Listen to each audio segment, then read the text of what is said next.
Good evening. The League of Women Voters of the Grafton-Shrewsbury area welcome you to the 2023 Candidates Night Forum. The League sponsors these events so voters in Shrewsbury can be informed and make thoughtful decisions when they vote in the town election on Tuesday, May 2nd. There are two candidates forums scheduled for tonight. The first one at 6 p.m. is for the school committee, and then at 7 we'll do the select board. We were originally going to host the Housing Authority Forum as well, but one of the candidates is unavailable, and the league policy does not allow us to have empty seat debates. The League of Women Voters promotes political responsibility through informed and active participation in citizens' government. The League is a nonpartisan in that it doesn't support or oppose any particular party or candidate. It's political in that it takes positions on selected governmental issues after member study and agreement. This forum will be broadcast on Shrewsbury Media Connections, channels 28 and 328, and will be replayed throughout the week. It's also available on YouTube under Shrewsbury Media Connection. The League seeks to have impartial moderators and usually has a moderator from out of town. So I would like you introduced to our moderator, Sue Flycott. Sue has been an active League member for over 10 years. She is currently a member of the Wayland League of Women Voters and focuses on voter education and organizing and moderating candidate forums across Massachusetts. So I want you to welcome Sue here tonight. Thank you.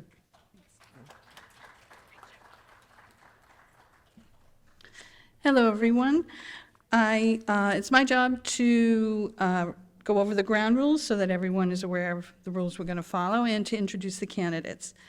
Each candidate's forum will be approximately an hour. We will start with the school committee race. There are 3 candidates for this office and 2 open seats.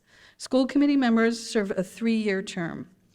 We have our 3 candidates here up front in alphabetical order. They are Sandra Fritz, Rachel Sharifapur, and Rajesh Velagapudi. Candidates will start in alphabetical order for the opening statement, and then I will change the order for each question. Each candidate will have opportunities to speak first as we go through them all. Each candidate will make a 3-minute opening statement, answer as many audience questions as time permits, and make a 1-minute closing statement. Each candidate will have 1 minute and 30 seconds to answer the questions. There will be no rebuttals unless I feel like a 30-second rebuttal would be helpful to really explore a topic, and every candidate will have an extra 30 seconds.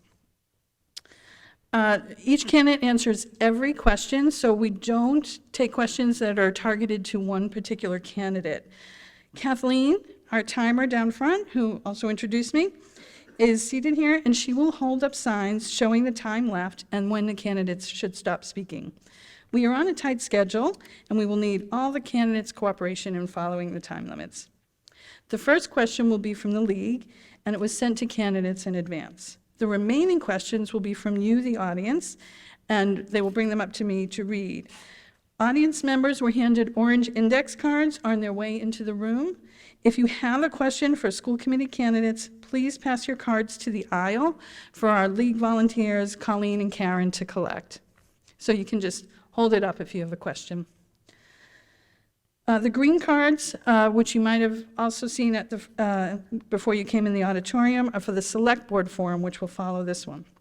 Those will be collected a little later. Our goal this evening is to have a fair, respectful, informative, and inclusive forum. No personal attacks from candidates or the audience will be permitted. Also, no audience campaigning is allowed, and I'm going to ask you to hold all your applause until the end of the forum. Okay? So we will start with opening statements from each of our candidates, and we will go in alphabetical order. Sandy, you are first. Thank you. Good evening. I'd like to thank the League of Women Voters for hosting tonight's Candidates Forum. My husband and I moved to Shrewsbury 31 years ago, and our main reason was the high-quality public schools. We feel fortunate that our 2 children graduated after having a strong public education, and they were well prepared for the challenges that laid ahead. In 1997, I became involved in our schools as a parent volunteer, including as a member of the Floral, Sherwood, and Oak School Councils. I've been a town meeting member since 2003, and since 2008, I have been a board member of the Shrewsbury Education Foundation, which is a nonprofit organization that raises funds for enrichment grants. I'm a senior dispute resolution consultant for Unum Insurance. I have an MBA and a BS in business management. My educational background and work experience have provided me with the solid financial knowledge, analytical skills, and the practical business experiences needed to evaluate the annual school budget, negotiate contracts with union leadership, and solve challenges faced by our district. During my tenure on the school committee, I have served as chair 5 times, including a consecutive 2-year period through the COVID years of 2020 and 2021. I have served as vice chair and chair of the Beal Building Committee, a project that was completed on time and under budget. I've served on various subcommittees, including the Superintendent Search Committee, the Town's Master Plan Committee, the Beal Redistricting Committee, and the Policy and Finance subcommittees. Together, the school committee has accomplished much for continuously improving public education and moves our district forward. We've advocated for our schools while ensuring stability and a high level of educational services in a difficult budgetary climate. We've partnered with the Select Board, and we developed a sustainable municipal school financial plan, including the creation of a stabilization fund to provide long-term, consistent, responsible, and appropriate level funding for town and school services. We instituted universal access to tuition-free full-day kindergarten for all students. We removed the activity fee charged for attendance at co-curricular clubs and other activities outside of the academic program. We invested significantly in mental health resources for students and staff, and we improved resources and investment in diversity, equity, belonging, and inclusion, including hiring practices to improve the overall culture in our schools. I'm incredibly proud of our district and my contributions to its success. I'm seeking re-election as there remains much work to be done. We need to ensure that well-balanced and cost-effective educational services remain a priority in Shrewsbury. The district needs to closely assess the current learning gaps due to the effects of the COVID pandemic. We need to mitigate the effects on students both in the short and long term who are no longer able to attend traditional vocational schools. And we need to address the chronic overcrowding at Shrewsbury High School. Serving on the Shrewsbury School Committee has been an honor. I'm running for re-election as I believe that my experience on the committee, together with my professional and financial experience, will allow me to continue to make a positive impact for our district while meeting the needs and expectations of our community and all students. Thank you. Thank you, Sandy. Rachel, 3 minutes to you. Good evening. Thank you to the League of Women's Voters for hosting us here tonight. My name is Rachel Sharifapur. Supporting the Shrewsbury schools is a cause that I'm passionate about. My husband and I moved to Shrewsbury, having grown up locally in Westboro, in 2015. Together, my husband Justin and I have 3 daughters in the schools. Our eldest is in 5th grade at Sherwood, while our 2 younger daughters attend Beal in 3rd and kindergarten. I graduated from UMass Amherst in 2006 with a bachelor's in history, and I also have my master's degree, also in history, from Boston College. I'm an active volunteer in our community with a particular focus on our schools. I currently serve as president of the Beal PTO after having previously served as secretary and co-president of the Patton PTO, as well as treasurer and president of the Parker Road PTO. I've also served on several school hiring committees across our schools. In 2021, I committed myself as a volunteer organizing lead to help secure the successful operational override to meet our town's educational and municipal needs. Although my original career of choice was going to be in teaching, professionally, I've worked in healthcare since 2012 in practice management. In my work, I have overseen a number of ambulatory outpatient clinics. This work involves managing departmental budgets, negotiating physician contracts, day-to-day management of employees, as well as working with and listening to patients and their families on a variety of issues. While working toward my master's, I also worked as a graduate research assistant and legislative aide in the Boston City Council, extensively researching legislative topics and devising proposals for implementing citywide policies. I'm running because I care deeply about the Shrewsbury Public Schools as a parent, a volunteer, and a resident of our town. Every student deserves an equal opportunity to the high-quality education SPS has to offer. We as members of the community must ensure that every child be given the chance to succeed, regardless of ability, income level, or English proficiency.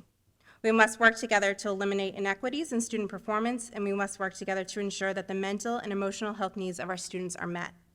I'm committed to pursuing vocational opportunities for students with the loss of access to Assabet Valley, because all students deserve access to the education that will best help them achieve their highest potential. We must be able to balance the needs of our students and staff with a fiscal responsibility that we owe to the taxpayers of our community.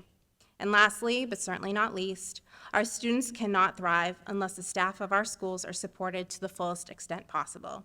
Our collective success is dependent on their ability to educate and have access to the tools, professional development, and a healthy work-life balance. Thank you. Thank you. Rajesh, 3 minutes to you. Thank you. First, I'd like to thank League of Women Voters for coordinating the Candidate Night Forum. I'm Rajesh Velapudi. I'm running for school committee. My wife and I moved to Shrewsbury in 2009, and in part due to the excellent education and vibrant community. Since we called Shrewsbury home, I've been volunteered in several school and town committees, which I thoroughly enjoyed working with my colleagues in the committees and with the residents. Giving back to community empowers a sense of belonging for me. I'm an accomplished business professional with the skills developing strategies and implementing short-term and long-term strategic initiatives. I enjoy using my skills in identifying and expanding the growth opportunities with focus on continuous improvement. I have a PhD in biological sciences and master's in business administration. And for the past 17 years, I worked as a bench scientist and also as a business strategist, accelerating innovations to develop therapeutic products that improve the health and well-being for all. As a parent of 2 kids in grade 6 and 1, in the Shrewsbury school system, I'm extremely proud of our school district where we stand. And I also see improvement opportunities to meet students' current and future needs. With the ever-changing public education landscape, we need to bring 21st century competencies to our students by providing the early exposure, by exposing them to the early career paths and skill development to prepare them and successful when they graduate. Both pandemic and Assabet Valley fallout press the importance of being nimble in our approach to provide a continuous opportunity funnel for our students to get hands-on training in their chosen field, whether it's STEM or vocational trainings. By aligning with school and town strategic priorities, enables us to build a robust action plan that is nimble for changing needs and continuous improvements. My experiences from Harvard Medical Teaching Hospitals and biotech companies in fostering strategic collaborations and implementing growth strategies will be a unique skill set I'll be bringing to the table that complements with the current committee. I can make an immediate impact drawing from my professional and personal experiences, and I firmly believe that best schools enable sustainable growth and development of our community. And I respectfully request your vote for one of the 2 seats on May 2nd, Tuesday. Thank you. Thank you. We're going to start our questions. Our first question comes from the League, and we'll start with Rachel first. With all the issues facing our schools, what will be your top 3 areas of focus? And this is 1.5 minutes for your answers. While the needs of the Shrewsbury School District are constantly changing, and there are a number of areas that will always require our attention and due diligence, the 3 top areas of focus to me are the needs for vocational technical options, spacing needs at our high school, and proactive planning for future spaces in our district, as well as mental health and social emotional well-being of our students and staff. The loss of Assabet for our students makes the need for expanded opportunities in Shrewsbury more pressing. I believe that all students deserve access to the education that will best help them achieve their highest potential, and not every student learns best in the traditional sense. What makes providing vocational courses within SPS more challenging ties into my second area of focus, the overcrowding and spacing needs at the high school.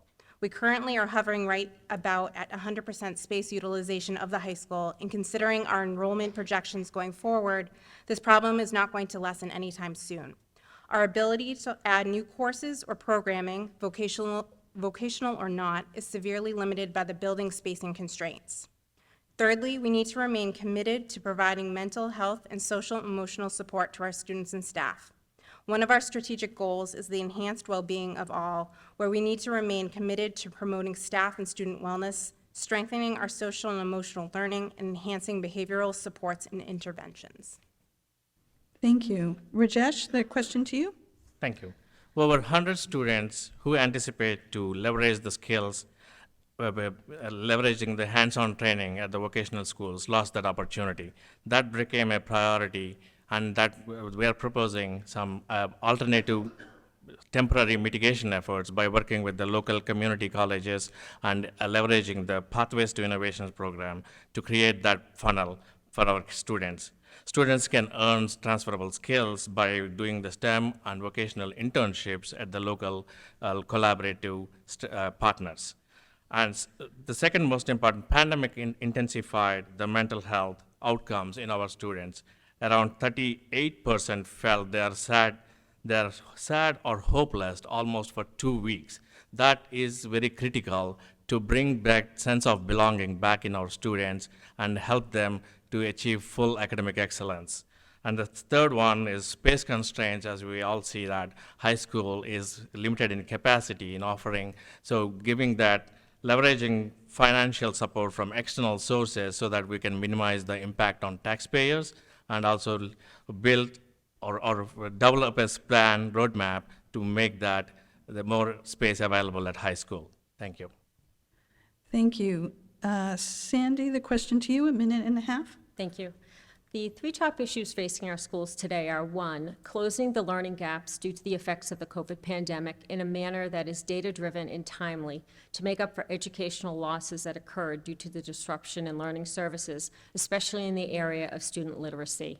We need to update literacy instruction to match current research and best practices.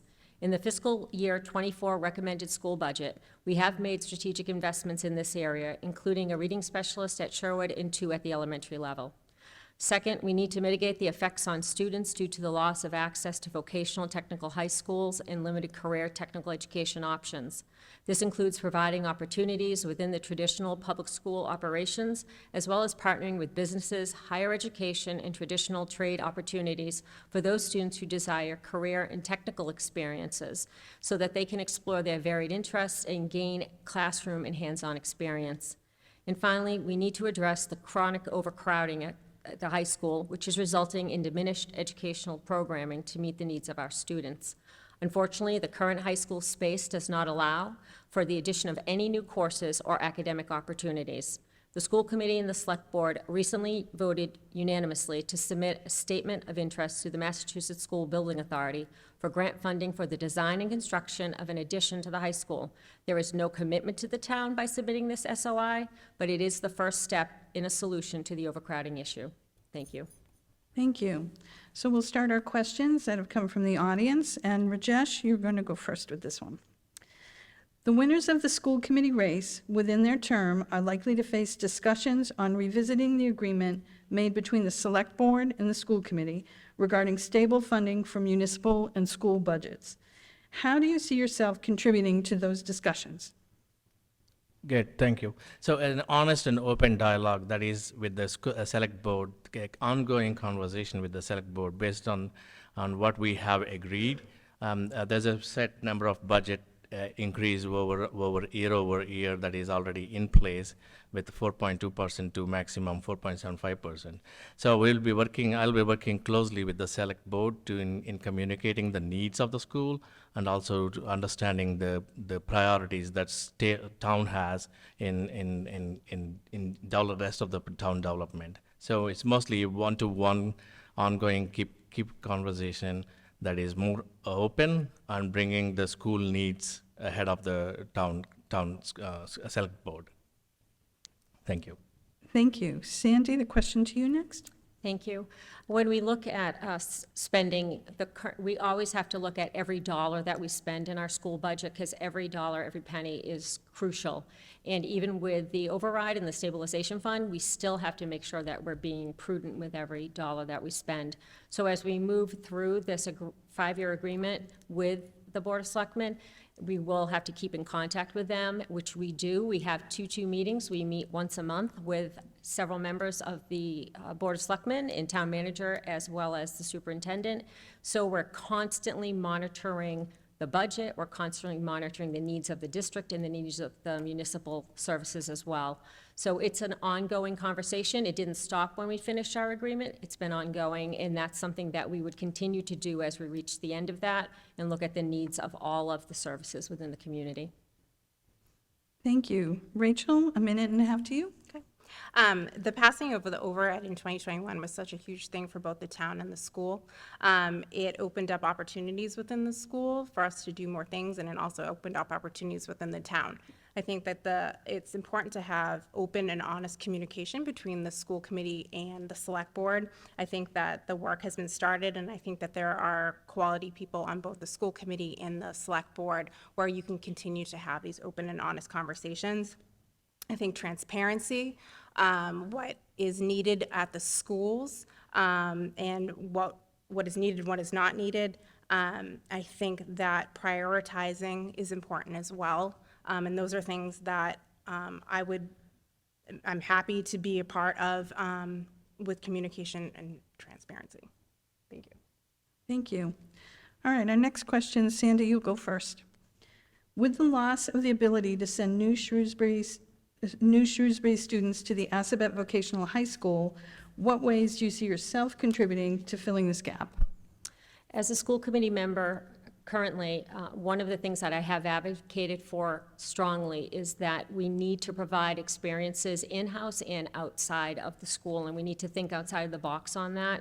Again, we don't have a lot of space, but we can look at what we have and how can we build on that. And we are applying for a grant for the innovation pathways so that we can start students on a path of building within our schools in various areas that we already have. But we also have to look into our community, and not just in Shrewsbury, but expand beyond into businesses, higher education, looking for traditional trades as well. We want to make sure that a student who has a passion, maybe they want to try plumbing or electrical, that they're able to meet with someone and have a hands-on internship. And that could be in a wide variety of areas, but that is something that I have personally been advocating strongly. And the other thing that we did is we did add into the recommended budget another $100,000 to go toward this effort, because we did not feel as a school committee that there was appropriate funding as we move forward through this. And it's a complex issue, but we need to do it in a measured, thoughtful way. Thank you. Rajesh, the question to you next. Oh, wonderful. So Assabet Valley fallout is very critical. As I said early on, there's over 100 students who anticipate go to the Assabet is lost that opportunity. So my proposal is to work. It's a two-pronged approach. Immediately, we need to work with the local community colleges or Pathways program designated schools. There are like 73 institutions that are designated for the innovation pathways. We can work with them. We can map all the lost trades that we used to get typically with the Assabet Valley. They're all within our surroundings. We know that they're being designated by DESE. So we work with them for immediate need, and for future need, we'll be working very closely with the state and the local government to get a seat at the Assabet Valley or any other interest that comes in future. So mostly the immediate need is bringing those opportunities to our students so that their academic years are still are valid and not lost opportunity. Thank you. Rachel, a minute and a half to you. Our school district has already been forward-thinking with this and is looking into exploring programs, which I fully support, which is the Innovation Career Pathways. The program, at least in part, is sponsored by DESE, and it's made to give students the coursework as well as experience and opportunities they would receive attending Voc School, but within a more traditional high school. The district is moving to apply for planning grants for the fall for this potential approach. And I would like to see the ultimate goal to be able to create courses within our school that would lead to more opportunities and develop a robust program of study. Shrewsbury currently has an existing early college partnership with Worcester State, but it would be great to pursue other relationships with institutions like Quincy, WPI, Clark, being able to offer job shadowing internships during the school year as well as the summer, as well as building relationships with our area businesses would be key to the success of these programs.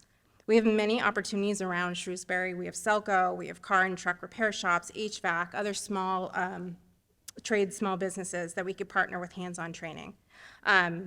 And we also have a program at the high school right now, Project Lead the Way, which it was asked to be expanded next year with the addition of a science teacher in the next fiscal year, which would provide students with experience in technical subject matters, which I fully support. Thank you. Rachel, you're going to be first on this next question. And I think you've all touched on this. As Shrewsbury the student population grows and infrastructure ages, what are your thoughts on school building expansions and replacements? There was a very comprehensive study done recently, which is, if you look at the study, is over 300 pages. It's very comprehensive, and it takes a deep dive into the building structures, not just of the high school, which we knew was going to be a problem, but of all of our elementary schools and middle schools. I think it's important that we look to the future, not just at the high school, although that is of the most importance right now, because we are really stuck with what we have at the school, and we can't add anything onto that. We also need to look forward to the existing structures at Coolidge and Patton, which we're also going to be, they'll be in the pipeline after the high school as well, that we can't add anything onto those curriculums. We can't add onto academic spaces, special education spaces. So this is something that we need to be looking at as a whole, and not just focusing on one school at a time. But it's important for looking at the school system as a whole right now. Thank you. Sandy, 1.5 minutes to you. Thank you. We did just complete a pre-K through 12 space needs study. It was part of the Beal Building Project, and it was included in the funding for that through the state. And it's a comprehensive look at all of our buildings. We hadn't had one done in 25 years. So we've looked through the results of all of that, and our first priority would be the high school due to the severe overcrowding. And one of the MSBA's issues that they look at first is overcrowding. So we feel that is one to get into the pipeline if we can. The second part is looking at all of our other areas, and also looking at where there's some aging facilities, where there's need for HVAC, where there's not enough space for academic space, SPED rooms, lots of areas that we need to make sure that we are looking at. Just like with our homes, we always have to see what we might have to do next, and that's exactly what we're doing with this space study needs, to lay out a plan for where we go forward over a long period of time. Thank you. Rajesh, the question to you, 1.5 minutes. Wonderful. So it's a great question. So the MSBA, Massachusetts School Board Authority, did an extensive review of all our infrastructure, school infrastructure, and floor by floor, class by class, everything. They designated the current standards, how crowded the school system is, or especially at the high school and rest of the schools. So as we know that high school is at a critical need, but there is also the aging issue at the Coolidge. There's also crowded classrooms in the Patton and also in the Spring Street. And most likely the middle schools come up very soon in that same realm. So we need to build having a plan is good, but we need to build a robust roadmap for these critical infrastructures when they need the improvements and when they need developments, capital investments, so that the town knows ahead of time what's the anticipated the development costs, and also we can also review all the funding available, external funding that is available, so we can leverage those funding to minimize the cost on taxpayers and maximize the impact of our infrastructure to renovate or rebuild to the current standards. So that's I think that would be very helpful in open communication and open dialogue with the community, and also helps our students in having that space that they critically need to excel in their academically, and also in leveraging all the skill sets they need to earn before they graduate out of our school systems. Thank you. Rajesh, you're going to have this next question first. What policies do you see helping to address the mental health of our students and educators? That's a great question. Coming out of pandemic, that becomes a very critical issue, both for the students and also for the adults. So the health experts say this has become a public health issue, where they pandemic has intensified it in mostly in the students, especially in the middle school age. There's a recent report that's been submitted as the school committee with around, as I mentioned earlier, 36% felt sad of our students felt sad or depressed for more than 2 weeks. So one thing that I stuck in my mind when Dr. Sawyer was presenting it is when he talked to 200 students, he asked about what they want.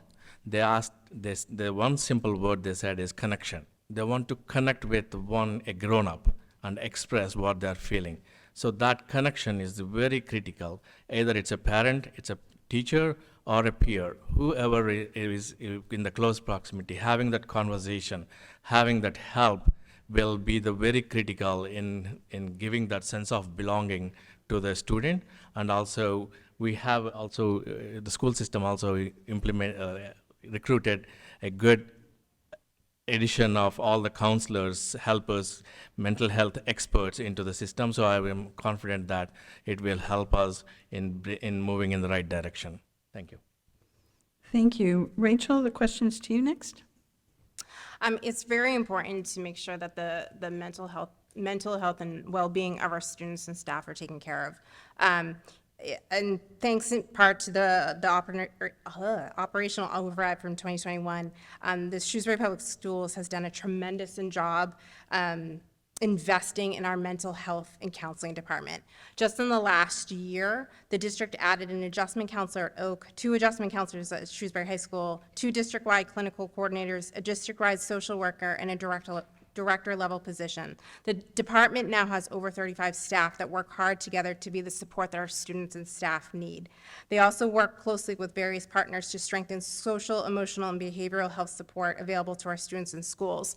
We know also that mental health and having support in the buildings, it's important for students to have connections with people that they trust, that they have a connection to, whether it be a teacher, a guidance counselor, a school adjustment counselor, a principal, whoever it is, somebody that they can go to, that they can bounce an idea off of, that they can just say, if they're struggling, I'm struggling. And there are people in the buildings that are put in place that we can keep these kids feeling like they belong, that they're an important part of our community. And the same thing with teachers, being there as their support. They have probably one of the hardest jobs, working with our kids on a day-to-day basis, and their world and their work has completely shifted in the last year. Thank you. Sandy, the question to you next. Thank you. Mental health and social emotional learning was one of our priorities in the fiscal year 23 budget, and we added significant clinical support and intervention services. And that occurred where we were having behavioral health issues and some behavioral issues prior to COVID. We saw a huge uptick in that in many students just due to learning loss, isolation, and it became one of the priorities of our school committee and of our district. And we just recently had a report, and it is amazing the amount of work that this group is doing in identifying students who do need access, and there's different tiers of access or help that students need, but we now can provide that all in-house, and then we can help triage if there's something that's needed outside. And we know that connection of mental health and access to educational services is really critical for success, and that's something we're going to keep monitoring. But it's fully supported by the school committee and by the district, and something that I would always continue to support for student education. Thank you. Sandy, you're going to go first with our next question, which I think might be our last before closing statements, unless there are any surprises. So the question is, what are your views on diversity, equity, and inclusion of our students and staff, and what related policies would you support? Well, I would say it's diversity, equity, belonging, and inclusion is something that other areas have used, but it's everybody should belong. And as a community, we have definitely become much more diverse since I moved here. We need to respect everyone's origins, cultures, religions, gender, whatever the issue is, we need to respect it, and we need to teach our students to respect it. And if we're teaching education, that's great, but I really hope that students leave here knowing to be respectful, knowing how to appreciate differences in others, and taking that with them as they move on through life. So we are committed to continuing our DEIB work and making sure that it's a community that is welcoming regardless of what the difference is perceived by someone or some ability and even abilities for students who can't access educational services in the same way. That's all part of DEI work. It's not just gender, religion, race. So as a community, we definitely want to keep that moving forward, and we definitely have more work to do in that area as well. Thank you. Rachel, the question to you.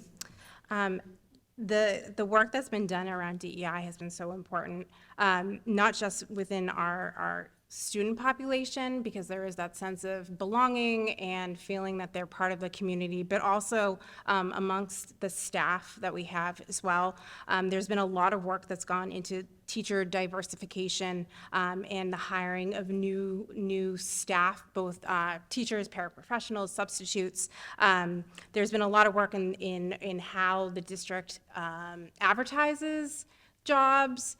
There's been a lot of work going into job postings, and are we posting jobs that we don't necessarily need to have certain requirements? Are we blocking teachers, diverse teachers, from applying to us because they're looking at a job and saying, oh, I don't have that requirement? We're actually now working towards helping them get to those requirements. So there may be somebody that doesn't necessarily have as many years experience, maybe they need to still work on their master's degree, and then we're putting them on the road to getting that degree. But that's been a priority within the school, is making sure that our staff is representative of our community as well. And we know that our students, again, with a sense of belonging and having somebody in the building, having students look at teachers and say, they look like me, or they have beliefs like me, or they come from a culture like me, makes them feel like they are represented in the school system. And I think that's something that's important, and it's something that we need to continue to work on. Thank you. Rajesh, 1.5 minutes to you. Thank you. So being a part of, I was a part of the DEI task force we initiated a couple of years back. So being a part of that committee member, I learned a lot of issues good things that we are as a town, and then there's also a recognition that we have some work to do in promoting the DEI efforts. And then we also recognize that DEI is not a statement, it's mostly a journey. So it starts it, and then we keep continuing it, building on it, and then we keep putting our efforts in progressing towards achieving that goal. So, one thing is that the student body, the teaching staff representing the student body of the school systems, and also having for the sake of having a DEI, having a person at a table, they need to also have the opportunity to grow. They need to have the visibility to know what's there to grow within that organization, and so that they can grow and invest themselves within the community and also within the school system. So that same applies with the students too. So DEI efforts increases the sense of belonging for both students and also for teachers, and that has a direct impact on excellence in their academics and also being a good citizen and responsible community members. So I strongly believe in that, and then we, as I said, it's a journey. We are in the right path as a town and also as a school system, and then I hope to see more progress moving forward. Thank you. Thank you. Okay, we're ready to start our closing statements, which will be 1 minute each, and we're going to go in reverse order of the opening statements. So that means, Rajesh, you get to go first for 1 minute. Thank you.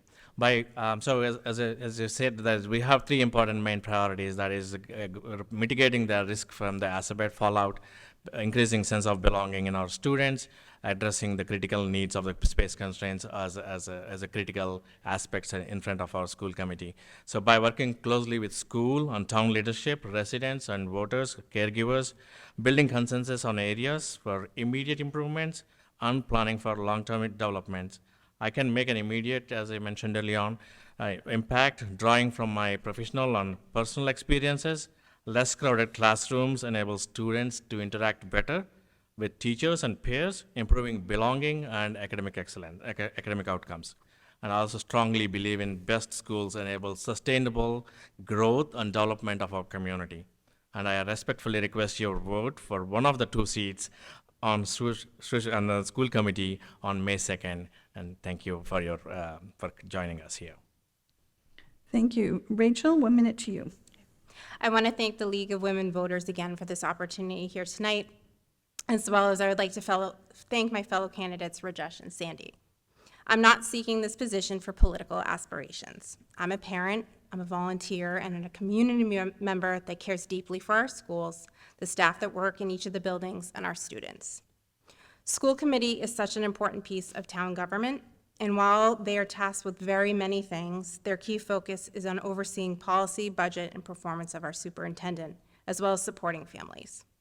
I believe that both my volunteer and work experience will allow me to make an immediate impact, and my voice will give a meaningful perspective. I want to ensure our schools stay high quality and be able to provide a space for all students to be able to succeed. Not every student learns in the same cookie-cutter way, and we need to be able to support these differences. The staff that work with and for our students, directly or indirectly, are the heart and soul of our schools. Our success is wholly dependent on their ability to be able to educate with the necessary tools, professional development, and support. I respectfully ask for one of your 2 votes on Tuesday, May 2nd. Thank you. Thank you. Sandy, 1 minute to you. Thank you. As a longstanding member of the school committee, I bring institutional knowledge, strong work ethic, community partnerships, professional experience, and proven leadership to evaluate the needs and priorities of our school district so we'll continue to lead the state in education excellence. Stability and a deep appreciation of our school district's success and challenges are critical for well-informed decision-making and fiscal stewardship. All students deserve the same strong educational experience that my children benefited from, and I'm committed to continuing to work hard for our community. For me, being on the school committee is about doing the work to ensure that all students receive the educational services they need. During my tenure on the committee, I have devoted a significant amount of time and energy to public education, and I believe it has made a difference for our students and our community. I thank you for your time and your attention, and I respectfully request for your vote on Tuesday, May 2nd. Thank you. Thank you. I want to thank all the candidates for their time tonight and for putting their names forward and giving the voters a choice. We have, there are 3 candidates for 2 seats on the school committee. We have Sandy, Rachel, and Rajesh. I'd like to thank you all for watching, and we owe them a round of applause. You've been so helpful.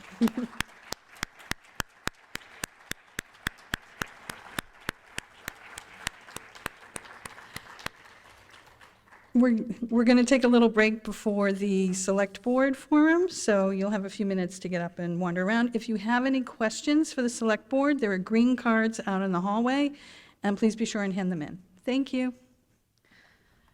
Thank you very much. Good luck.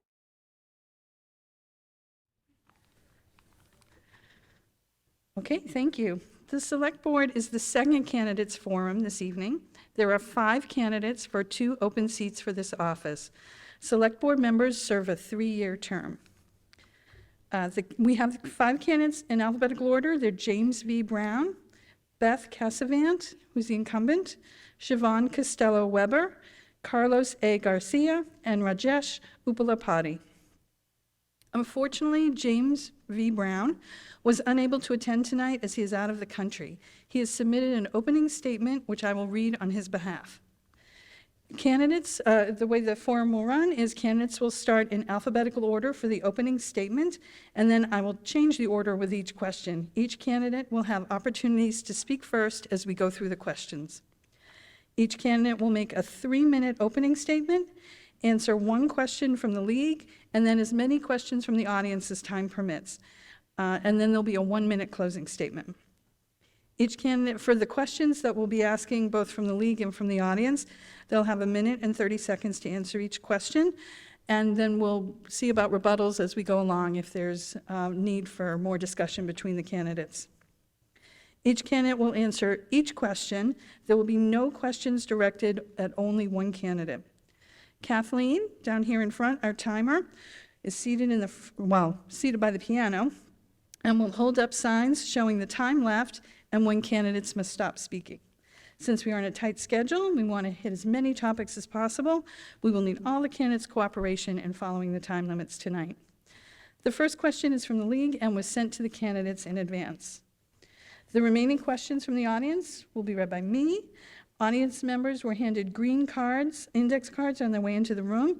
If you still have questions for the select board candidates, please let someone know in the back in the hallway. There are more green cards for you to fill out, and Karen and Colleen will collect them if you have some now and you want to waive it. Our goal this evening is to have a fair, respectful, informative, and inclusive forum. No personal attacks from candidates or the audience will be permitted. Also, no audience campaigning is allowed, and I'm going to ask you to hold your applause until the end of the forum. This way we can get to as many questions as possible. So, I'm going to read James Brown's candidate before we begin. Good evening. I would first like to thank the League of Women Voters for putting on this forum. I'm a lifelong resident of Shrewsbury and have attended Lower Public Schools and St. John's. My education continued at Boston College. It was at BC that I was able to get my Massachusetts real estate sales license. Following graduation, I was a commodity trader for Lehman Brothers in Boston. After several years, I passed my real estate broker's test and construction supervisor test and transitioned into real estate development and sales. I opened Brown & Brown Real Estate and National Home Executives. So why am I your choice for the select board? Because I would be able to make the tough decisions that are right for our town. I wouldn't waffle if a few loud dissenters disagreed with the board decisions. If elected, I would focus on several key areas. Firstly, I would work with the town manager on phasing in our own ambulance service. As an active police officer for Oakham, I see firsthand what a delay in care can cause in the health of a resident. I'm sure most residents are not aware that our current contract with UMass requires an ambulance to always be parked in Shrewsbury. Unfortunately, this is not always the case. Several weeks ago, Westboro had to cover twice in one day. Secondly, I would focus on our students who want to follow the path of a trade. We need to work with the state and neighboring towns to figure out a solution. Our school system needs to be one that allows our children to flourish at all levels, whether it's in AP classes, robotics, or plumbing. Thirdly, we need a strong board that will push back on developers, even if it isn't forced on us by state statute. We need to work with these developers to make these projects less painful for our community. With my daily experience negotiating with contractors, it would be an easy transition to negotiate on behalf of our town. I could continue on with my other concerns, but it wouldn't be fair to my fellow candidates. I humbly request one of your 2 votes for Select Board. I have a vast life experience that will serve our community well into the future. I would also like to thank my fellow candidates. Without their participation in this election, our democratic process would not continue to flourish. Thank you again. So that is the opening statement from James Brown. And now we're going to move on to our candidates who are here in front of you on the stage. And there'll be 3-minute opening statements. We'll start with Beth. I'm Beth Cassavant, and I'm running for re-election to the Select Board, having served 2 terms. I'd like to thank the League of Women Voters for organizing this forum and to Shrewsbury Media Connection for bringing it into people's homes. Right now, I'm doing a lot of talking about myself and my qualities as a candidate, but the role and the work that I do as a Select Board member is all about you, the residents of Shrewsbury, and improving the quality of life that you experience each day. I'm running because I am passionate about making local government work for residents and business owners in Shrewsbury, the hometown that my husband and I chose for our 2 daughters when we moved here 15 years ago. Our story is familiar to many of you. We were attracted by the excellent school system and a tax bill that was affordable when compared with similar surrounding towns. Opportunities to become rooted in the community through volunteerism are plentiful, and I found many ways to contribute. While my children were young, I held leadership positions in several PTOs. As they grew, so did my ability to give back. I served as a trustee of the Shrewsbury Public Library, am an elected town meeting member for my precinct, and am the current president of the Shrewsbury Rotary Club. I believe in making critical investments in our community and took on leadership roles in both successful debt exclusion campaigns to build a new Beale Elementary School and a new police station, finding long-term solutions for important capital needs. During my time on the Select Board, I have centered my work around the needs that reflect the priorities of our community and collaborated with my colleagues on the board and other boards and committees to achieve results.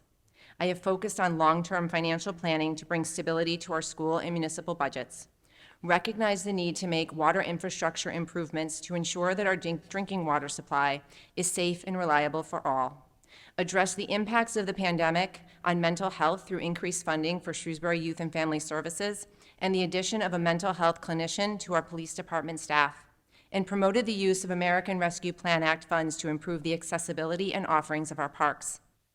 When I ran 6 years ago, I recognized the need to improve the way the town communicates and engages with residents, and work has been done to have an active presence on social media, a more user-friendly website, and a town app. I know that improving communication with residents is an ongoing process, and there is still work to be done to ensure that the information is received in a timely way more broadly throughout our community. I welcome the opportunity to connect with residents to fulfill the vision set forth in our strategic plan to make Shrewsbury a vibrant, inclusive, collaborative community where all can thrive. And I look forward to participating in this forum and in earning one of your 2 votes on Tuesday, May 2nd. Thank you. Thank you. Siobhan, 3 minutes to you. All right, thank you. Hi, my name's Siobhan Costello Weber. I know that's a mouthful. I recognize some familiar faces in the crowd from our community drives and fundraising events. But if you don't know me and you've been perplexed by the way to pronounce my first name, just remember Weber on Election Day, okay? So as you know, I talk to those of you who don't know me or haven't had the opportunity to get to know me. I've had a little bit of a different path to this seat. So I moved to town about 8 years ago with my husband and our 5 sons. All of them were under 10 at the time, and I was still commuting. At that time, I'd been in my corporate career about 17 years, and we were just thrilled, right, to move to town. We thought, wow, we've really found our spot. This community has everything from Ski Ward to the lake to shopping and restaurants and a diverse community full of talent. And we thought, we've arrived, and we kind of focused on settling our boys into a new community. We also, at that time, were working through some behavioral challenges with one of our sons as we worked through a diagnosis on his behalf. So we were kind of on autopilot as far as the town was concerned, just felt really fortunate to be here. And then, I've never been one to back down from a challenge. So about 5 years ago, I thought, I really need to reprioritize some things. I want to have more time for my volunteer work, more time for my family, more time to invest in our community, and less time on the train, frankly, or on the Mass Pike. So I did successfully transition to a local real estate brokerage about 5 years ago.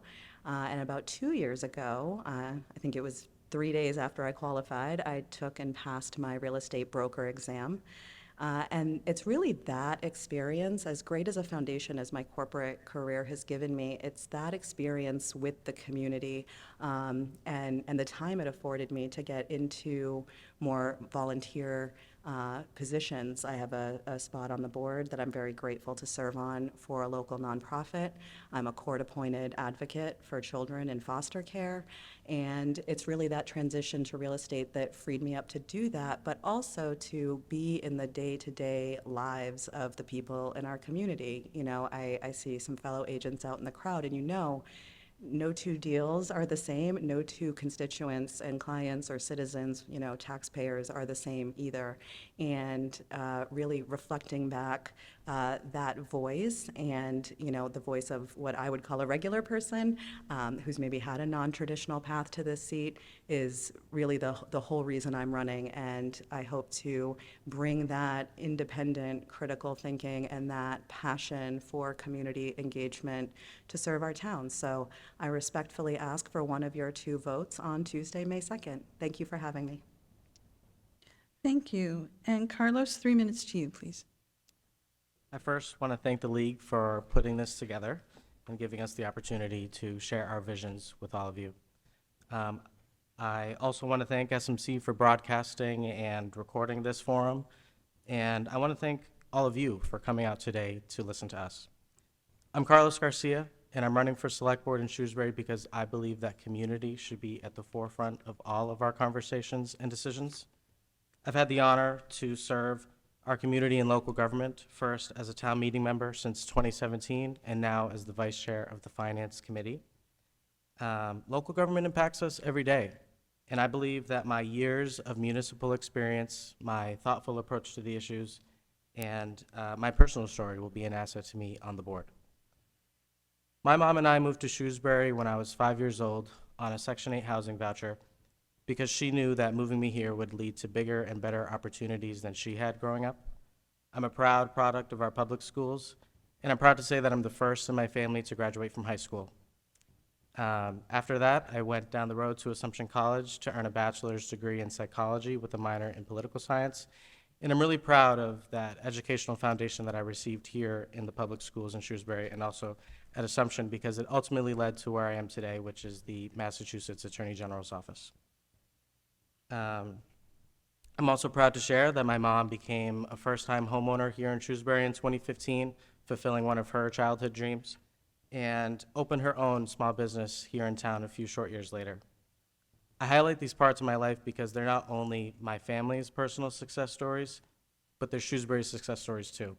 And I'm running for Select Board because I want to ensure that other people in this community, other families in this community, are able to thrive and succeed as well. I would be honored to earn one of your 2 votes in the May 2nd annual town election. Thank you. Thank you. Rajesh, 3 minutes to you, please. Thanks to the League of Women's Voters as well as SMC for this opportunity. My name is Rajesh Uppalapati, and I'm honored to be running for the Select Board again. The overwhelming support and encouragement I have received from our residents since the last election has been the motivating factor to run again. I come from a humble background where I fully recognize the value of hard-earned money and how maintaining a healthy standard of living matters to our people, especially those on low and fixed income, and people raising children with limited resources. We've all faced hardships, and I'm no exception.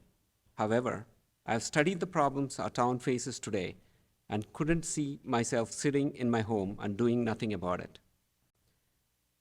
It breaks my heart to see some systemic issues that we together can solve. This town requires someone who can strike the right balance between strategy and execution. As an engineer, I know how to identify and prioritize issues and systematically work on the problems with possible solutions, and I know how to get results.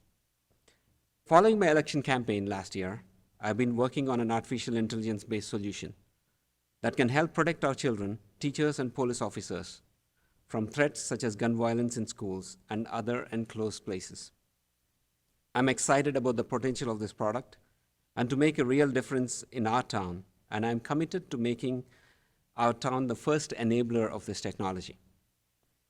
I've been engaged with the Beale School Board and PTO, several fundraising efforts, mass donation campaigns to protect the underprivileged during COVID-19, Citizens Climate Lobby for Central Massachusetts, and many other such efforts.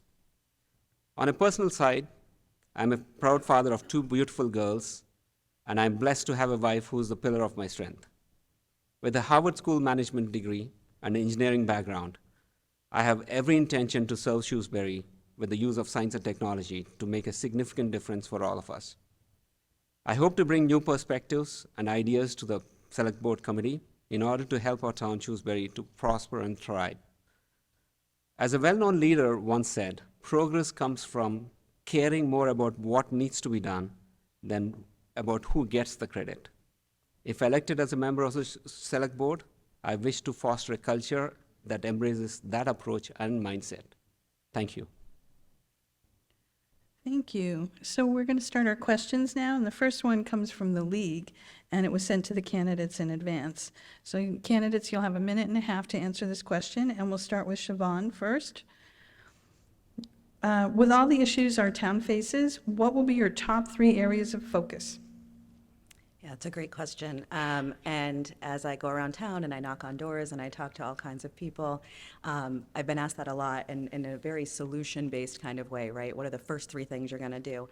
And to me, it really is about taking a step back and thinking about the underpinning of how decisions get made in our town.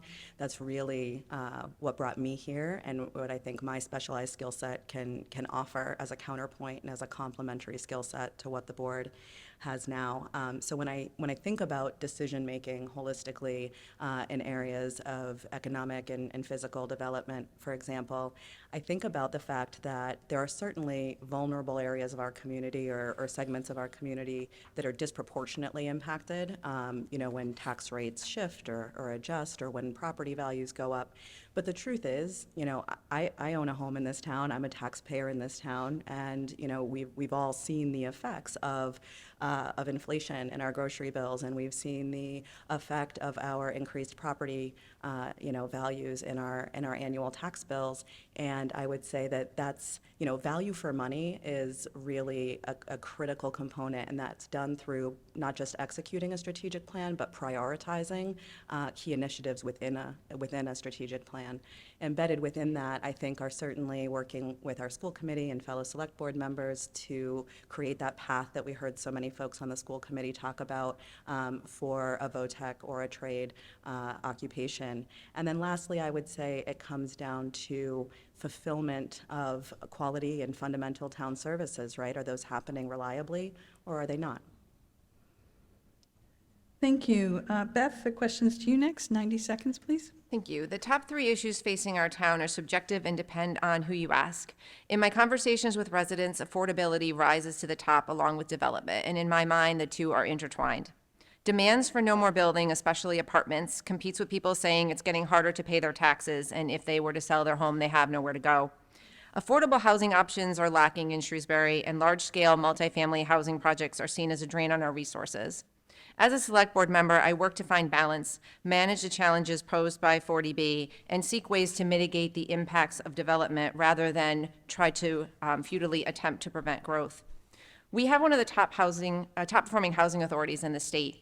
How can we collaborate to optimize our resources as a town, leverage our Affordable Housing Trust and Community Preservation Act funds to look at land that might be available, and find ways to increase affordable housing options to meet the needs of our residents at every stage of life? What can we do as a select board to make permitting easier to navigate so we are able to attract more small businesses and shift some of the tax burden off the residents? The third issue, I think, is the way that we engage with one another in person, on social media, and in public hearings. How can we stop attacks and get back to civil discourse? It's a nationwide problem, and Shrewsbury is not immune. As a select board member, I'm always aware of the way that I'm presenting myself and the example that I set as a leader in the community. I think we need to find our way back to a place where we can listen to each other and disagree respectfully. Thank you. Rajesh, a minute and a half to you. Thank you. Shrewsbury as a town has tremendous potential, and where there is potential, there are opportunities. I see issues as opportunities for our town. The first opportunity is stabilize the rising taxes for residents. Approximately 90% of our taxes comes from residents. We need to boost our commercial revenue, which is between 10 to 12% right now, compared to 24% in the neighboring towns. We need to invite businesses to create jobs locally and lessen the tax burden. This also gives us opportunity to offer tax relief for seniors who don't use town services. The second opportunity is to figure out how to use town resources like schools, roads, parks, water, and other similar essential resources efficiently, given our population growth. Ensure we are spending wisely by investing in smart projects that yield high revenue, both short-term and long-term. We could build a boardwalk along the waterfront that's unique to us to attract tourists and small businesses to our town. That will add to our revenue collection. The third opportunity we have is to improve the quality of life for our residents. This includes concerns with poor water quality, a lack of safe sidewalks, a bicycle route or scooter path, and minimum senior programs in comparison to other towns. It's important we fix the water quality, build sidewalks for main streets, and offer compatible senior center programs. Thank you. Thank you. Carlos, a minute and a half to you. Thank you. The main issue that is drastically affecting our town is affordability. People all across our community are feeling squeezed by rising taxes and inflation. As someone who comes from a low-income family, I understand intimately how decisions made at the local level can really impact families like mine.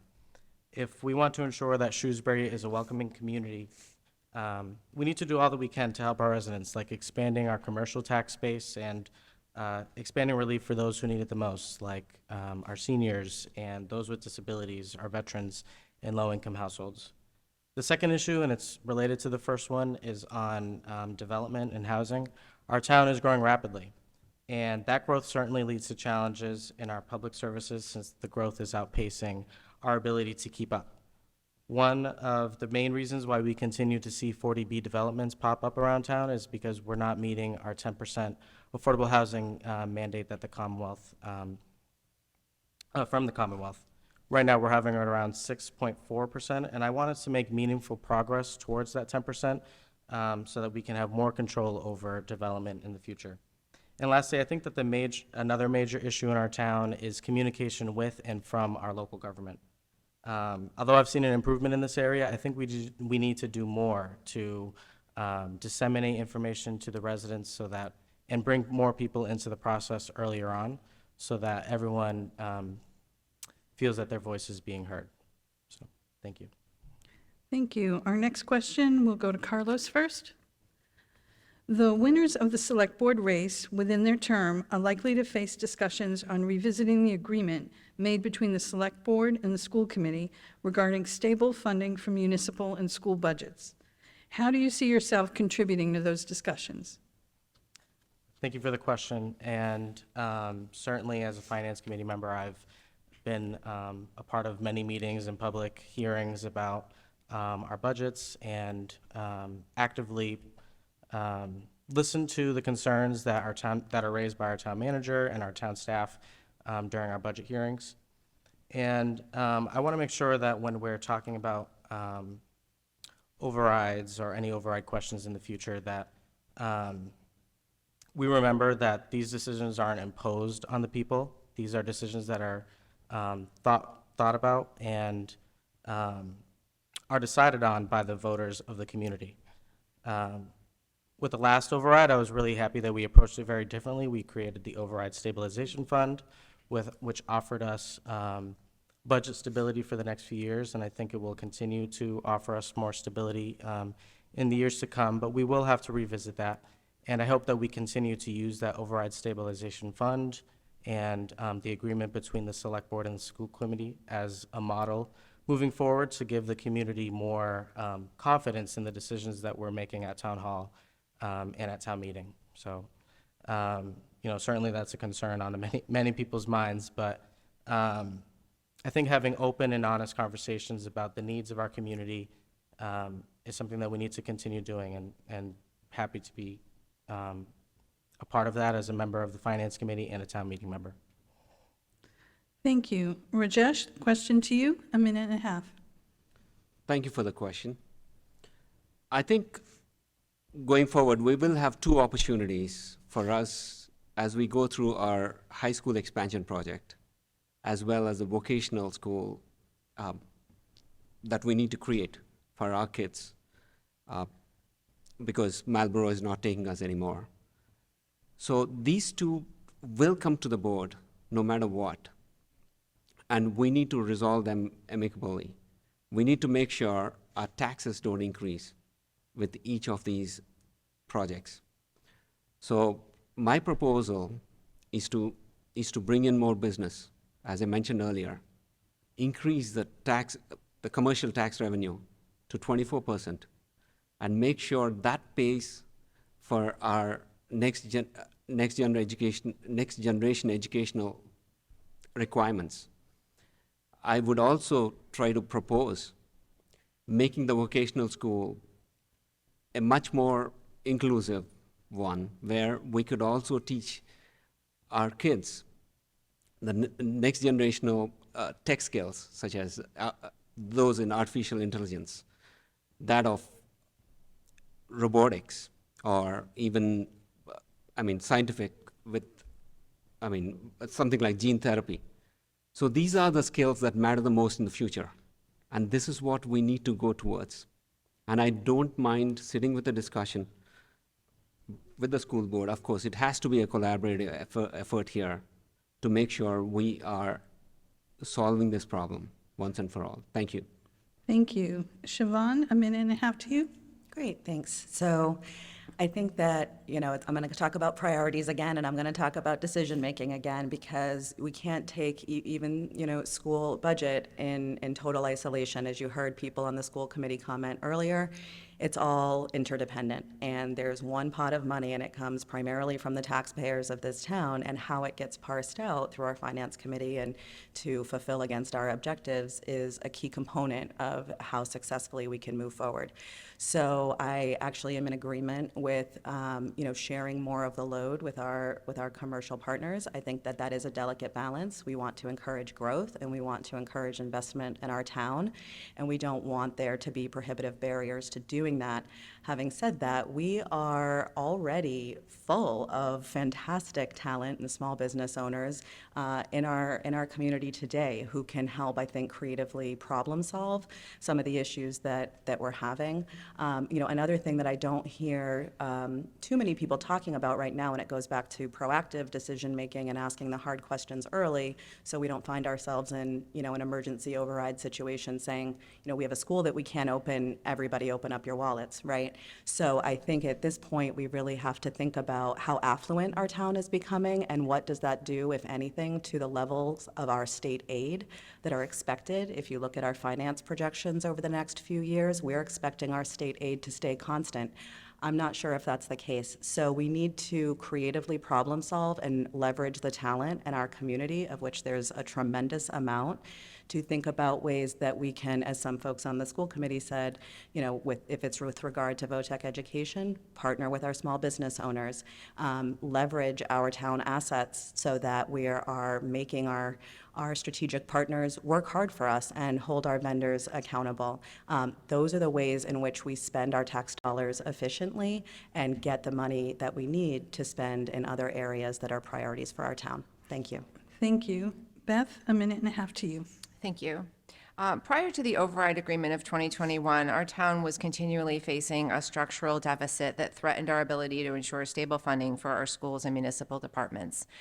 The override agreement of 2021 was really groundbreaking because it was the first time that the school committee and the select board really collaboratively sat down and worked on this problem together. And prior to the agreement, we had started something called 2-2 meetings, where 2 members of the select board, 2 members of the school committee, town manager, the superintendent of schools, and the superintendent for finance and operations at the schools. We're meeting regularly every 2 weeks, every month as needed, to really start talking about what are the expenses, what do we see coming down the road, and what is realistic in terms of the funding that is going to be needed so that we could stop the cycle of always having to squeeze the municipal departments to fund the schools and never having it be enough for either to provide the services that residents not only expect but deserve. I, as a select board member, sit on the 2-2 meetings. If I am reelected, I would continue to work in that capacity with the school committee to make sure that we are foreseeing problems that are coming down the road before they become insurmountable, but also being really honest with the community. The override agreement did put in place an override stabilization fund. It came with a commitment from both boards that we would not be coming back to the community for at least another 4 years. And I know that there's a commitment from both boards to stretch that money as long as possible. But the reality is, if we want to have certain levels of service, there will likely be an ask coming at some point years down the road. Okay, thank you. Rajesh, this next question, we'll start with you first. The redevelopment of 1 to 7 Maple Avenue, home of the former Beale School, has been a hotly debated topic. What, if any, lessons or opportunities do you take away from that project for consideration for the next town-initiated development? Thank you for the question. Well, this is the reason why I'm here. The Beale School project was one of the reasons why I started participating in town meetings.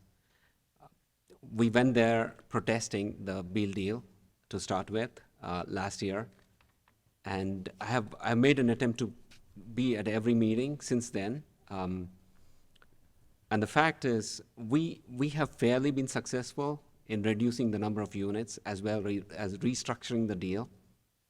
However, there needs to be more in terms of what we could have done if at all this deal was not the right one, as some people seem to think so.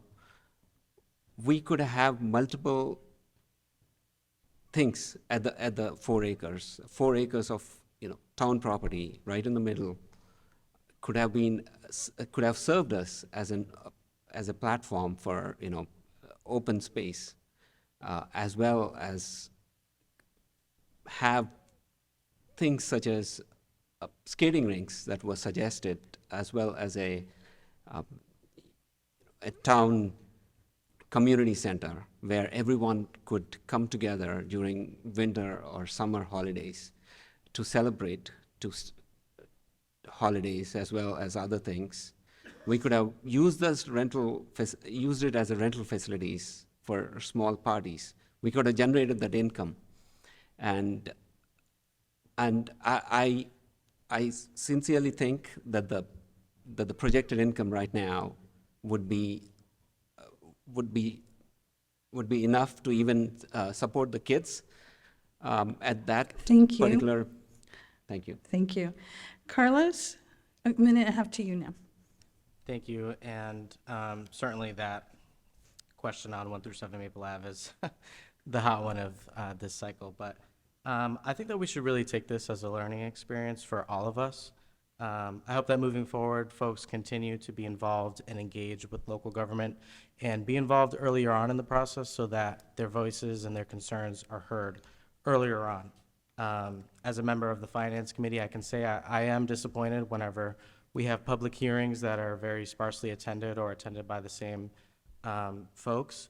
And I think that as a community, we really need to come together and understand that local government is here to work for us and that you, as a single voice, can make a big difference. So attending a public hearing and voicing your concerns to the respective body that you're speaking to can have a huge impact.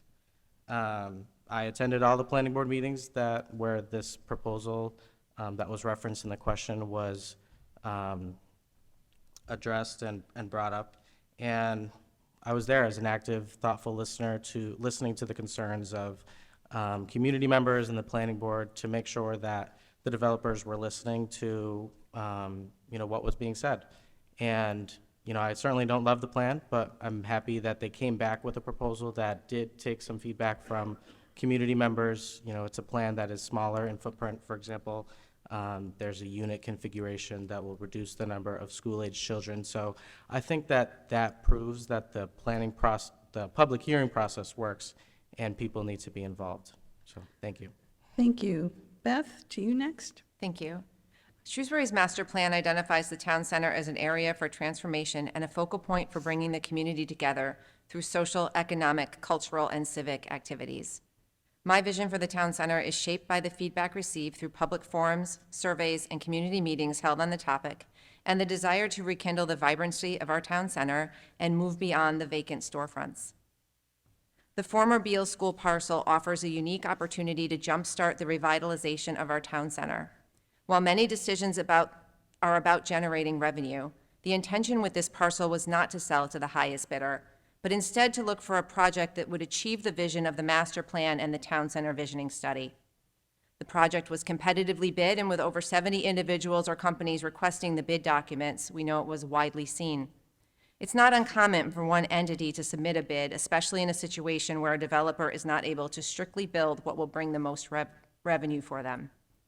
The town engaged residents in a transparent and long-range visioning process for this site starting in 2018.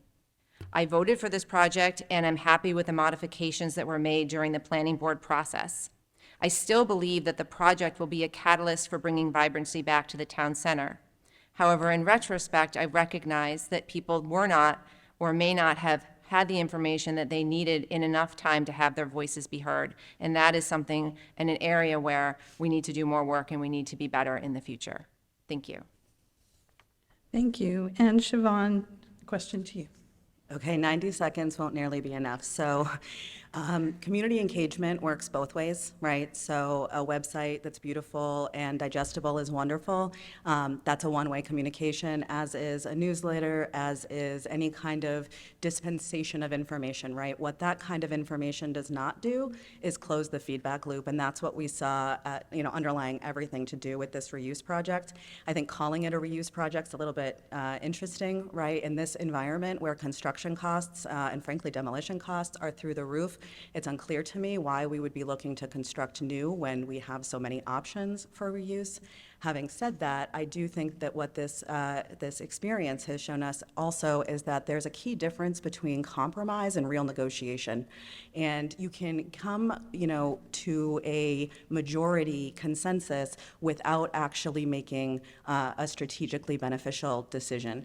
And, when you couple these things together, whether one, response or not is appropriate for a municipal building, the response we as residents got was, well, it was this or nothing. And I can tell you, as someone who negotiates contracts for a living, sometimes nothing is the right answer, because sometimes that's what you need to leverage to get the affordable housing component that you need, or to get the apartment structure down, or to get the total density down, or to increase the commercial space, right, which we virtually had no movement on at all. So I do think that there are tremendous amount of opportunity for us to learn from this experience and apply those learnings going forward. Thank you. Thank you. Beth, this next question is to you first. Being part of town meeting is a great way to learn the legislative process for our town.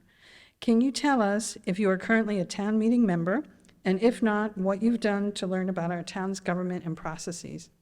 Okay, thank you. Yes, I am currently a town meeting member from Precinct 8. I have been a town meeting member for, I think it's 2010 or 2011.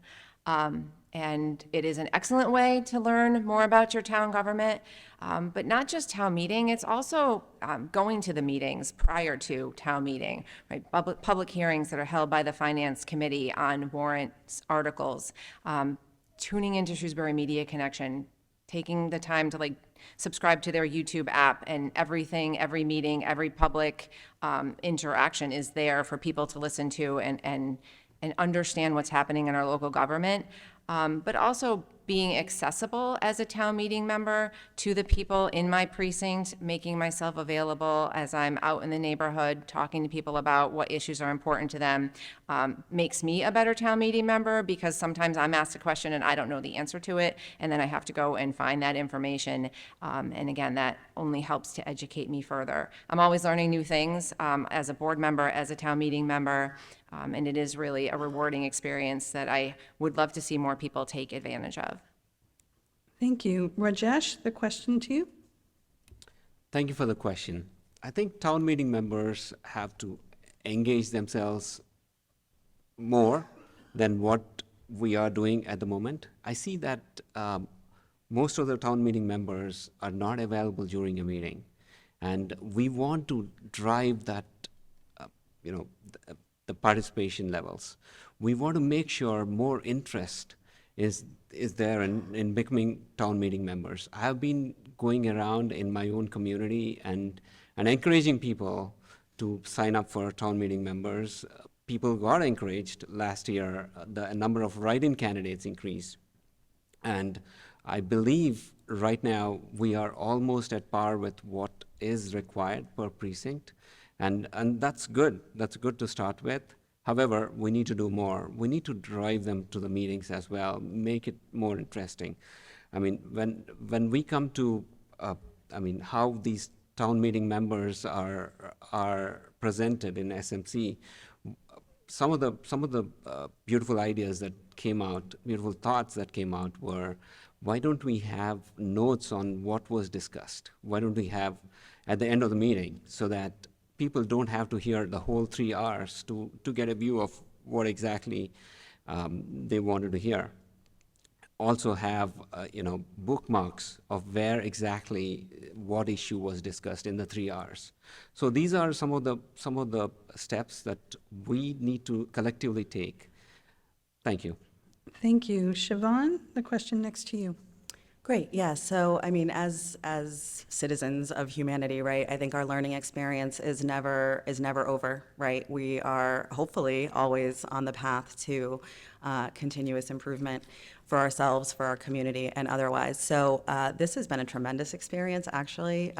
You know, even if it doesn't cut my way on May 2nd, you know, I do think that this has provided a really beneficial opportunity to get to know what are the real concerns of the people who live here.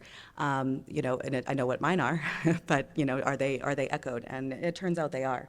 But I would also say that there's different kinds of experience. We heard the school committee talk about diversity, and I think that diversity of background and diversity of experience and diversity of thought and fresh perspectives are important. This campaign has also taught me that our town's not always super welcoming to a different point of view or a non-traditional path, and that's okay. It's an evolution, right? And so I'm here for that. I think that this is a really, this is a really critical time for our town to build the future together and not just learn about what's traditionally been done, but be part of shaping the way things should be going forward for our changing demographic. We're not the same town we were even 8 years ago when I moved here, and that, I think, needs to be reflected in a representative government for all of our constituents and taxpayers. Thank you. Thank you. Carlos, the question to you. Thank you. I'm proud to be a town meeting member. I've been a town meeting member since 2017, and it's been an honor serving the community in that body. I attended my very first town meeting as a senior in high school and immediately fell in love with the process because, again, it goes back to the fact that a single voice can make a huge impact. It was incredible to see decisions being made by my neighbors, by parents of my friends, by people that you can bump into at the grocery store. I think that town meeting is an incredible opportunity for folks to really be engaged and be directly involved with the decision-making process of our town and really guide our future. I'm also proud to be the only town meeting member who publicly post my voting record. I've been doing that since 2017 to let my constituents know where I stand on the various articles that come before us at town meeting. And as a member of the Finance Committee, everything comes before us that will be voted on at town meeting. And it's been an incredible experience learning you know, more and hearing more from the department heads about their needs and their concerns and making recommendations to the entire body about what direction we really want to see our town. So I certainly encourage anyone who is in the audience, who's watching at home, who's not a town meeting member, to consider running and really be involved directly with the decision-making of our community. Thank you. Thank you. This next question will start with Siobhan. I think some of you have touched on it, but I want to make sure everyone gets a chance to answer this question. How did you vote for the Beal School debt exclusion and the 2021 operational override, and why did you choose that position? So that's to Siobhan first. Yep. So as a taxpayer, I assure you, I am paying for these initiatives. I did not vote in that election for a variety of reasons that I won't bore you with. But I will tell you that back to my decision-making point, I do, as a resident, right, and part of what led me to this chair is the scratching my head a little bit for how we didn't see some of this stuff coming, right? Or how we weren't having these conversations sooner. And that's not just with regard to that topic, it's with Beal and many other things. And so I think that what it comes down to is trying to make sure that we are messaging, right, in a way that the average person who doesn't have hours and hours and hours to watch every meeting and digest every piece of information, you know, how are we making that information accessible for people like me who are, you know, at that time we're building a business, we're engaging in a lot of philanthropic efforts, raising a young family. How do you engage people who really, truly, you know, either don't feel like they have the time or truly don't have the time so that they can make an informed decision? I know that was a challenge for me that particular year, and I know that from talking to lots of other people, it's a challenge for them too. And, you know, we complain a lot about lack of involvement at the local level, and as I mentioned in the last question, we're not always welcoming, right, when that other voice wants to come in. And so really, really listening, I think and communicating is a key part of how we'll get more people to turn up for those kinds of questions in the future. Thank you. Beth, the question to you. Thank you. So I voted in support of the Beal School debt exclusion in 2018. I was also a campaign strategist on that campaign committee. And then I voted in support of the 2021 override. Again, I worked on that campaign, knocking doors, talking with voters, trying to build support in the community to get the initiative passed. I see both of them as solutions to critical needs within the community. With the Beal School, we had a 100-year-old building that needed to be replaced, and we also had grant funding through the Mass School Building Authority to help us pay for some of that replacement cost. And so making sure that the message was received by the voters of Shrewsbury as to why this was an important investment and why this is something that they should have been putting their tax money towards was critically important to me, not only in my role as a resident, but in my role as a select board member. And then for the 2021 override, again, making sure that residents understand by going door to door, by sending mailing, by holding public meetings, understand the need for the override and why we felt as a board that it was a critically important investment to make in the community. These are the kinds of conversations that have to be ongoing, and work is always, there's always work to be done in making sure that we're able to reach more people and make sure that they feel a part of the decision-making process and have the information that they need to make a decision on Election Day. Thank you. Thank you. Carlos, the question's to you next. Thank you.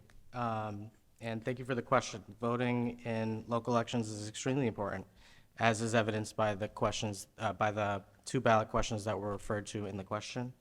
I was proud to join a majority of voters for both of those questions to support the funding to construct our new Beal School and to support the operational override in 2021.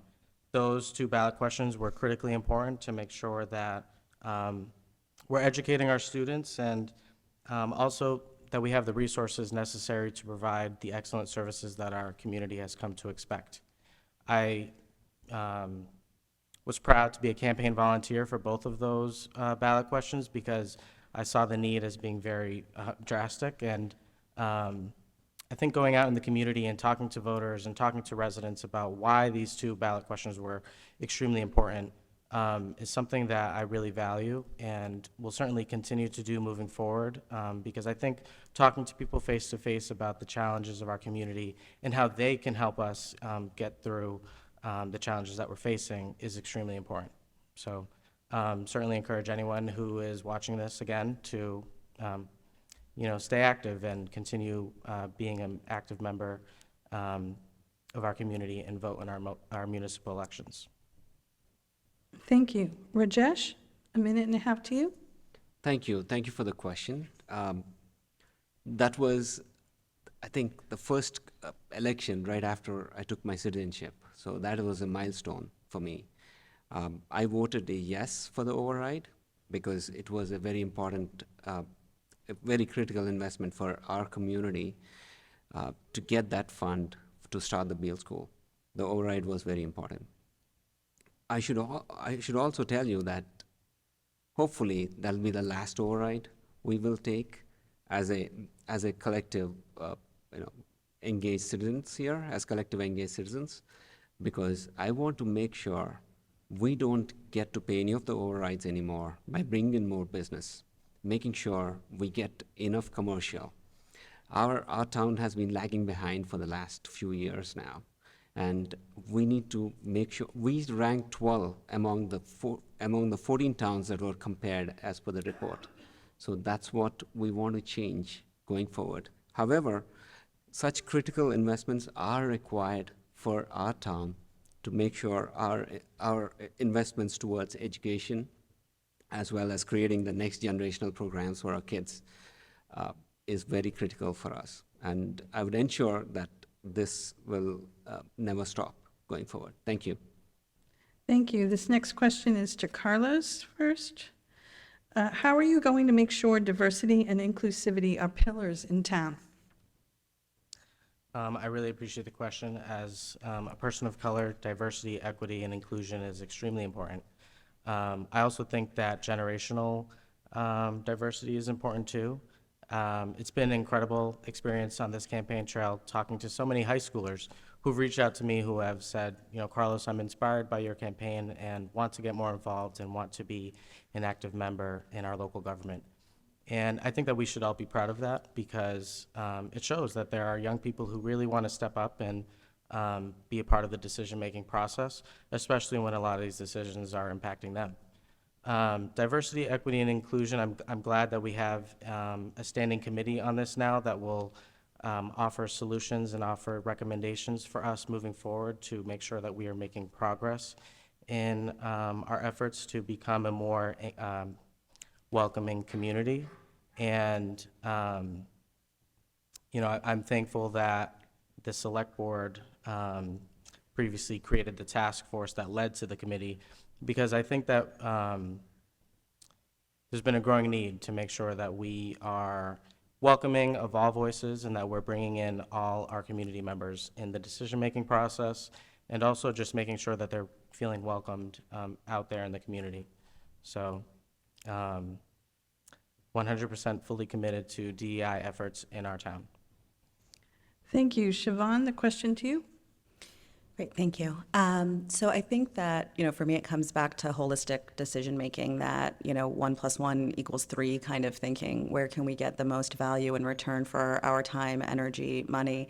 And for me, it does a lot come back to our small business partners, right? And so I think that that's a critical way. I think partnering with our small businesses in town and giving incentives to those, you know, who we want to keep in town and who offer that diversity of either experience or of background or on any level is helpful to see, as the school committee talked about, with representation in the classroom, representation, you know, in our local community as far as our local leaders and our business owners. And I think that when we partner with the people who are already embedded and invested in our community or in the greater area, right, who we can pull into Shrewsbury, we can partner with them on the ways that they think are creative solutions to some of the challenges that face us today. I'm not, you know, the one expert in that space, right? So I think open and engaging dialogue, which again would be two-way and reciprocal, would be, you know, a really important next element to making sure we continue to foster that in our schools. And then the last piece I'll say with my last 2 seconds is that affordability is directly linked to diversity in any community I've ever taken the time to, you know, live in or observe. And when we look at how our town is becoming more affluent, how are we making space for those who are either just getting started out from a generational perspective or who haven't had the same opportunities? So we really need to reach behind and help lift up everyone who's in our community. Thank you. Rajesh, question to you. Thank you. Thank you for the question. This is a very highly critical issue. We have a diversity task force that was created. Very good that we are going in the right direction as a town. However, I have noticed across America, there are several changes that are happening in this space. Number one being that all visa and green card eligible, people who are on visas and green cards are being brought into the local voting systems.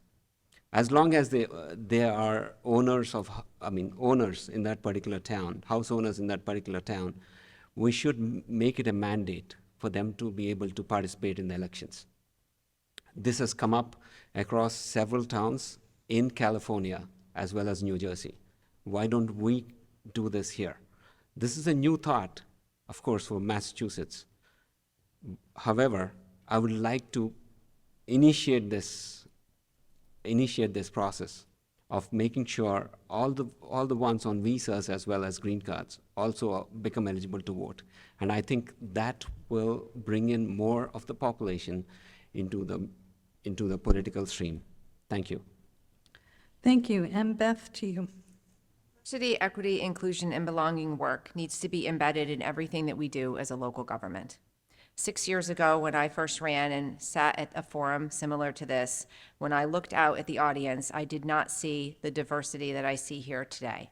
Our community has changed quite a bit in 6 years, and our census, our 2020 census, shows just how much. And local government needs to work for everyone in a community.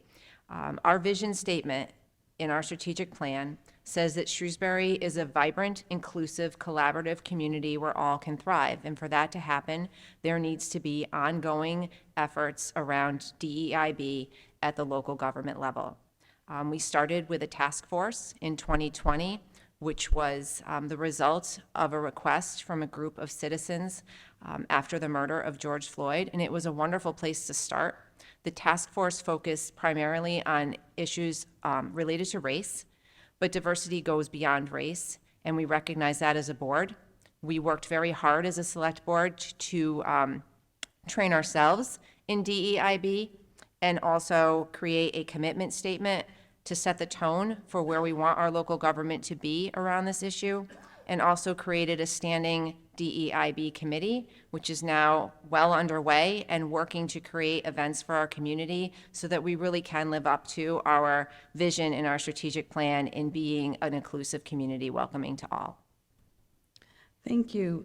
I want to thank all members of the audience for their wonderful questions. Unfortunately, we have run out of time for questions, and we're going to head to closing statements. Those of you who submitted questions that didn't get answered, I would encourage you to contact the candidates to get the answers that you want. That will help you make a choice.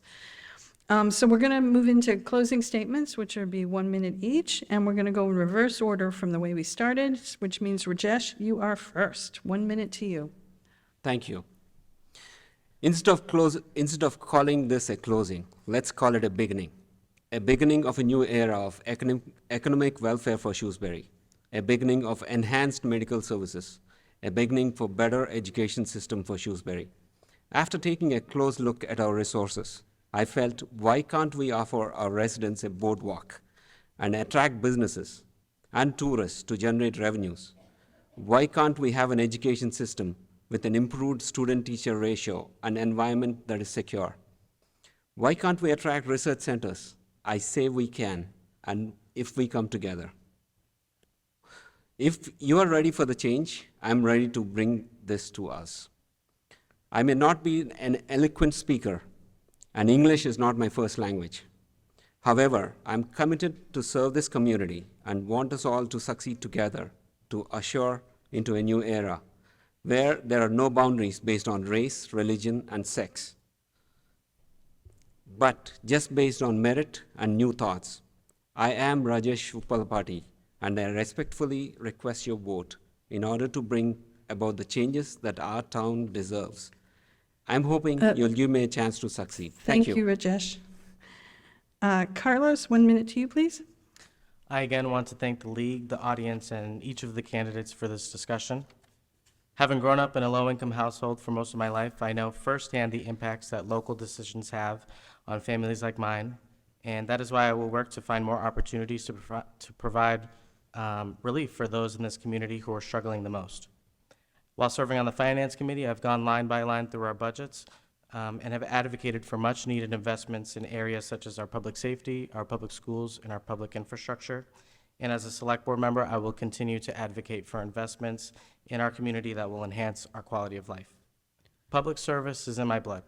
My mother is a daycare teacher. My father is a custodian at a local public high school. My grandfather was a mentor to young people for over 40 years at the Boys and Girls Club in Worcester. And as I mentioned at the top, I'm a public state employee. Our communities thrive when all of our people are uplifted. We have the opportunity to continue making Shrewsbury a more engaged, prosperous, and thriving community in the years to come. I would be honored to earn your support in the May 2nd annual town election. Thank you. Thank you. Siobhan, 1 minute to you.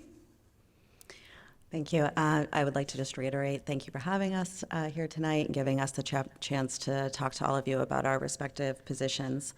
In my 20 years in corporate America, supporting and working in executive leadership functions for Fortune 500 companies, became very adept, right? If you don't perform, you don't keep your job. So became very adept at negotiating meaningful deals that then turned into contracts, efficient spending that allowed us to take on more initiatives than we would have if we were spending less efficiently. And then, of course, in my recent experience as a real estate broker locally, that's all I do, right, is take care of people and their needs and do it in a way that provides the right outcome for them and for their families. So I would be honored to put my decades of executive leadership experience, my experience as a court-appointed advocate, as a volunteer, as a parent, to work for our town. I think I offer a little bit something different but complementary to what we have on the board already, and would welcome the opportunity to earn your vote on Tuesday, May 2nd. Thank you. Thank you. Beth, 1 minute to you. Thank you. The decision we make as a community on Election Day will determine the long-term health of our community for years to come. We must reflect on what we value. Stability in local leadership is critical to the success of our town government. The Select Board has changed rapidly in a short period of time. If re-elected, I will be the most senior member of a very young board, bringing the experience and understanding needed to continue leading Shrewsbury toward a strong future. I have a proven track record of successful leadership and balanced decision-making, resulting in the achievement of important goals and community-driven initiatives, and I am ready to continue our forward progress. The relationships that I have built, coupled with my ability to connect with residents, listen to differing points of view, and find a way to compromise, makes me an effective member of the Select Board. Your vote will decide the direction our town takes. I bring energy and passion to my work on the board, and I'm confident about the contributions I will continue to make if given the opportunity. I respectfully ask for one of your 2 votes on Tuesday, May 2nd. Thank you. Thank you. I want to remind everyone to vote on May 2nd. There are 5 candidates for 2 positions on the Select Board. The candidates are James Brown, Beth Cassavant, Siobhan Costello-Weber, Carlos Garcia, and Rajesh Uppalaparty. So thank you to the candidates for putting your names forward and all the effort that you've made. Thank you to the audience for being here, your wonderful questions, and for watching. And now I turn it back to Kathleen.